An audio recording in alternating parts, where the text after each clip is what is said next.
Bom, nós voltamos com a programação do Festival de Cinema de 2012, aqui em Gramado, a 40ª edição, onde a TV Fevale é a TV oficial. Ontem à noite iniciou a mostra competitiva de curtas nacionais. Eu estou aqui com o diretor do primeiro curta, que foi o curta de estreia da competição, que é o Amir. Tudo bem, Amir? Tudo bem.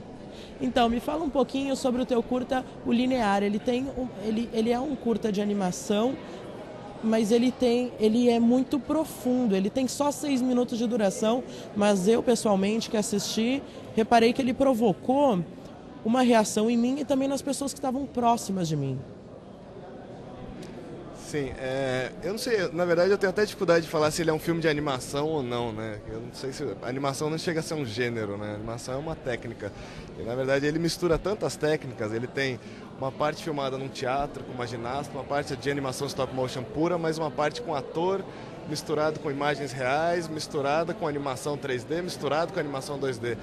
Então eu tenho dificuldade de categorizar ele. Mas O que o Linear traz?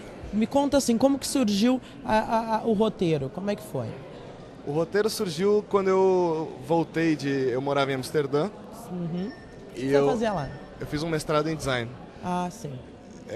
Fui me aprofundar um pouco mais em animação, mestrado em design, mas voltado para animação. Lá que eu fiz meu primeiro curta, o Monkey Joy. E quando eu voltei de Amsterdã, que é uma cidade pequenininha, né? Você chega em São Paulo, depois de 4 anos, eu fui criado em São Paulo, mas eu voltei para São Paulo e fiquei assombrado com aquilo. É uma grande metrópole, talvez perca só para Nova York? Pois é, e você se questiona qual que é a razão de ser sua numa cidade dessa, qual que é a sua relevância numa cidade tão grande, né? Qual a diferença que você pode fazer numa cidade? Se você faz uma coisa ou outra, vai fazer alguma diferença? E ao mesmo tempo São Paulo tem uma coisa muito nociva, que você olha para os lados, que eu não notava em Amsterdã, mas é aquela coisa que só quando você vê uma coisa diferente, aquela coisa quando você volta começa a te incomodar, que todo mundo em São Paulo eles levam a vida de uma forma muito impensada. Todo mundo vai só querendo seguir adiante e levando a vida para ver até onde ela vai acabar, mas sem se questionar por que estão fazendo cada coisa ou se aquilo vale para a vida deles, se aquilo tem algum significado para eles. E aí eu me vi que precisava fazer um filme disso.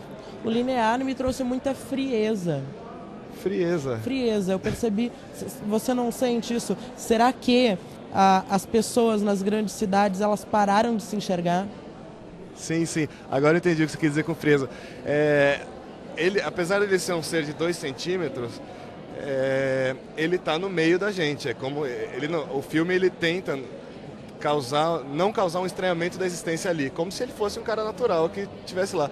E tem até uma cena que passa um transeunte quase em cima dele e ele não está nem aí para isso, né?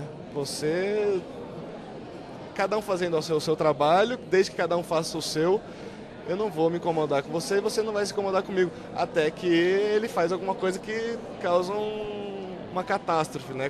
Quando uma pessoa interfere no espaço de toda a outra cidade, né? Então daí que a frieza é quebrada e todo mundo tem que ter alguma reação. Exatamente, porque o curta-metragem quando ele termina, ele causa toda uma perturbação no ambiente onde ele acontece. Sim. Por que tu decidiu fazer isso? Quer dizer, isso estava preparado dentro de ti ou ao longo da montagem do roteiro o filme foi te contando o que devia acontecer? Na verdade, o filme passou por vários finais e tiveram finais muito mais felizes que isso. Que tinha a catástrofe e ele depois redimia e ia além, né? Só que com o tempo eu fui vendo que ele não merecia se redimir, ele não merecia ter uma iluminação e entender que ele é livre. Ele apenas causa a catástrofe e a catástrofe, eu não acho que é um final triste, não acho que é um final para baixo, é um final feliz ao mesmo tempo, né? Se tem que categorizar de final feliz ou triste. Mas é para causar também uma sensação de porque o filme acaba muito abruptamente, né? De repente tem a batida e você fala, ué, acabou? E isso é gostoso de ver também na cara das pessoas, que quando você vê, começa a subir os créditos e aí a sua cabeça começa a absorver tudo que você viu até então. A liberdade, você falava de liberdade. Você tem liberdade em grandes cidades como em São Paulo? Então, é um filme um pouco autobiográfico porque você se vê tendo que fazer algumas coisas que você não quer fazer, né? Eu, por exemplo, para fazer esse filme, apesar dele ter sido patrocinado pela Secretaria da Cultura e eu ter tido verba para fazê-lo, por ser um filme com tanta pós-produção, eu me vi tendo que fazer outros trabalhos para poder dar conta de fazer o filme ao mesmo tempo que você faz isso. Então, a sua liberdade é um pouco cerceada, porque você não pode simplesmente escolher o que você quer fazer, quero fazer animação, vou fazer cinema, e essa é a minha vida, não.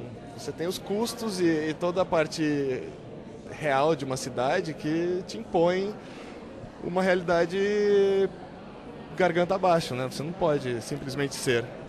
Você está já no seu terceiro curta-metragem, né? Sim. Tiveram outros 2 antes deste. Eles também seguiram a mesma linha? Todos são uma mistura de cenas gravadas reais com animação inserida. E todas têm... Eu chamo elas de parábola, né? Parábola é uma fábula, só que não com animais. É alguma história que tem alguma ligação bem forte com a realidade, E que contando serve... de uma forma metafórica. Certo. Os 3 têm... E tem uma moral, vamos dizer, no final, né? Um desfecho apontando para algum caminho. Você vê você tem uma necessidade, talvez nem seja necessidade a palavra, mas você sempre tenta dizer algo importante com as tuas produções? Então, Ou fazer ou eu busca não tento questionamentos? dizer, o questionamento vem já de dentro. Uma vez me falaram que isso tem bastante a ver com a minha origem judaica.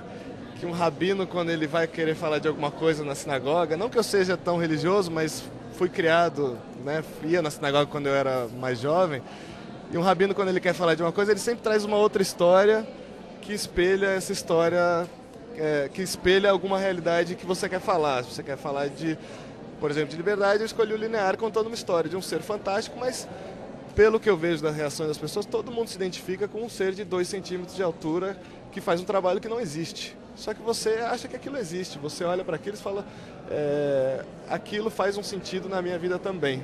Eu acho que é uma forma de você chegar nas pessoas meio, tanto usando o humor quanto a fantasia, meio que você pega elas mais desprevenidas e acho que você pega mais fundo de repente. Desenvolver uma produção como essa não deve ser muito simples, né? Porque ela envolve diversos recursos gráficos, tecnologia e pessoal especializado. Muita gente esteve envolvida durante o processo. Muita gente foi envolvida, mas se você for comparar com qualquer filme hollywoodiano, é uma equipe miserável. Porque ele foi um processo muito artesanal. Por exemplo, a equipe que ia para fora, para gravar nas externas, era uma pessoa para cada função, sendo que qualquer filme com um orçamento um pouco mais gordo, você tem 3 a 4 assistentes para cada função. A gente tinha um maquinista, um iluminador, uma produtora, um câmera e eu. A equipe de pós-produção, de 3D, por exemplo, que é todo o rosto do personagem, você normalmente tem 10 trabalhando, e eram eu e mais 2, sabe? Então, eu, por dominar várias áreas, né? Eu sei filmar, eu escrevi, eu sei fazer pós-produção, a trilha também tem mão minha, então acabou sendo um processo artesanal que eu tive que me meter e botar a mão na massa em tudo, e sempre com gente muito capacitada me auxiliando, mas como são várias técnicas e linguagens, né? Tem teatro, tem... para cada uma foi uma... Apesar de ser uma grande equipe por filme inteiro, para cada módulo foi muito pouca gente. Quanto tempo mais ou menos levou a produção? Levou mais ou menos 1 ano e meio. 1 ano e meio. Da ideia à finalização. Isso, mas também parando umas horas para fazer caixa e poder sustentar o filme, né? Fazendo um pouco na surdina trabalhos para depois voltar e trabalhar um pouco mais no filme. Pois é, agora então você fez um filme. Qual que é a tua formação? Eu sou arquiteto de formação com mestrado em design. Certo. E tu sempre teve vontade de fazer cinema? Não, foi uma coisa que foi surgindo organicamente. Foi quando eu me vi, eu fazia muita vinheta, fazia muitas animações de 15 segundos, 30 segundos, e aquilo começou a não ser suficiente. Eu queria falar mais do que aquilo. E daí agora eu já estou em filmes de 8 minutos, 10 minutos, Quem sabe algum dia eu tenha o que falar em 90 minutos, mas por enquanto está sendo suficiente para mim esse tempo. Amir, tu já tinha vindo a Gramado? Nunca vi. Nunca veio. Bom, pegou um clima bem atípico aqui em Gramado, geralmente faz muito frio. Sorte Se você minha. já tinha ouvido falar... Mas você já esteve na Europa, lá também faz um frio danado, não faz? Foi uma das minhas razões de voltar para o Brasil. Foi o frio. Então foi uma grata surpresa chegar em Gramado e não tá aquele frio. Sim, sim. Eu já tinha até todos os meus casacos que estavam guardados no armário desde Amsterdã. Eu ia voltar a usá-los em vez de que vão ficar na mala. Bom, você veio para Gramado pela primeira vez e está correndo o risco de levar um Kikito para casa. Você já parou para pensar nisso? Na verdade, você ouve do Kikito, é um festival mais velho do que eu, né? Você ouve do Kikito desde que eu nasci, eu lembro, você tem aquela imagem, aquela figura do Kikito na cabeça. Eu já fiquei surpreso de participar do festival por ser uma animação, apesar do festival ter tradição de premiar animações, né? Ano passado foi uma animação que foi premiada. Eu fiquei surpreso com a seleção e já fiquei super feliz. Se vier um Kikito, eu vou ficar muito feliz. Muito feliz. Então tá certo. Amir, muito obrigado por ter conversado com a equipe da TV Fevale, tá bom? Então é isso aí, a gente conversou com o Amir Admoni e a gente continua abastecendo a nossa programação com mais notícias, com mais entrevistas sobre o que acontece aqui no Festival de Cinema de Gramado 2012, aniversário de 40 anos do festival. Você não se esqueça, de segunda a sexta-feira no TV Fevale Notícias, você acompanha mais reportagens e coberturas inéditas sobre todas as atividades do festival. Eu sou Jerônimo da Paz, para a TV Fevale.